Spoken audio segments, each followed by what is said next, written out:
स्वागतम। चलतु विलंब न करी आरंभ करिबा। आज आम श्रेणी अष्टमर संस्कृत बहिर कृषक ताकू आम आलोचना करिबा। चलतु आरंभ करिबा। कृषक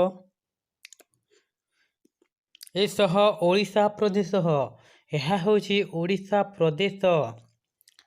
सत्य श्यामल क्षेत्राणाम सौंदर्यम एतम प्रदेशम मंडयति। सत्य श्यामल क्षेत्र गुड़िकर सौंदर्य यह प्रदेश को मंडन करिथाए। एतस्याः श्यामलतायाः मूलम कृषकस्य श्रमः एव।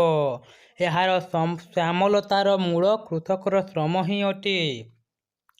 प्रायतः प्रतिशतम 80 जनाः कृषि द्वारा जीवंती। प्राय 100 ରୁ 80 जन लोक कृषि द्वारा जीवन धारण करती। बहवः नद्यः अस्मिन् प्रदेशे वहन्ति। बहुत नदी गुड़िक एही प्रदेश रे प्रवाहित हेउअछि। नदी प्रवाहात् एतस्याः भूमिः उर्वरा। नदी प्रवाह जोगुं यार भूमि उर्वर अटे। कृषक हलेन भूमिं कर्षति। कृषक हल द्वारा भूमि को चाष करे।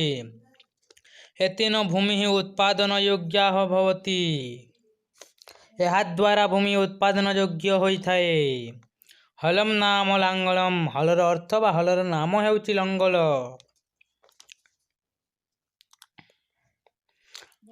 एतस्यात् कृषिक्षेत्रात् धान्य मुद्र मास कुर्मास भूचणकादीनि सस्यानि उत्पादितानि भवन्ति। एही कृषि क्षेत्रु धान मुग बिरी कोलथ एवं बादाम प्रभृति शस्य गुड़िक उत्पादित होइथाए। धान्यम एतस्य प्रदेशस्य प्रधानम उत्पादन। धान एही प्रदेशर प्रधान उत्पादन अटे। अक्षय तृतीयातः एतस्मिन् प्रदेशे कृषिकार्यस्य प्रारंभः भवति। अक्षय तृतीया दिनरु एही प्रदेश रे कृषि कार्यर आरंभ होइथाए। कृषक रौद्र तापस्य सहनं करोति। कृषक रुद्र तापर सहन करिते अर्थात ताण खरा को मध्य सहन करिथाए। एतः श्रावणस्य वृष्टि द्वारा सिक्कः तन् कृषि कार्यं संपादयति। एही कृषक श्रावणर वृष्टि द्वारा ओदा होई कृषि कार्य संपादन करिथाए।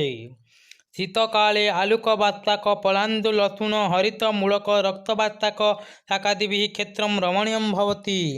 शीत दिन अर्थात शीत काल आलू बैगण पियाज रसुण बंधाकोबी मूला रक्त बात्ताक माने बिलाती बैगण इत्यादि पनीपरिया द्वारा खेत अत्यंत सुंदर देखा जाए। कृषक स्वयं कष्टम करोति। कृषक निजे कष्ट करिथाए। पण्य द्रव्याणि विपणीम आनयति। बिक्रीयोग्य वस्तु वा जिनिस को बाजार को आनी थाए। एते ही पण्य ही अस्माकं भोजन व्यवस्था रुचिकरी भवति। एही सामग्री द्वारा आमर भोजन व्यवस्था आमे जहाँ खाई थाउ ताहा स्वादिष्ट होइथाए बा रुचिकर होइथाए। अतः एतस्मै कृषकाय नमः। एणु एही महान कृषकंकु एही कृषकंकु नमस्कार कहा जाइछि। जे जयतु कृषकः जयतु सैनिकः। जे कृषकंकर जय हेउ एवं सैनिकंकर जय हेउ। ते केते महान आमर देशर कृषक एवं सैनिक माने थरे चिंता कर।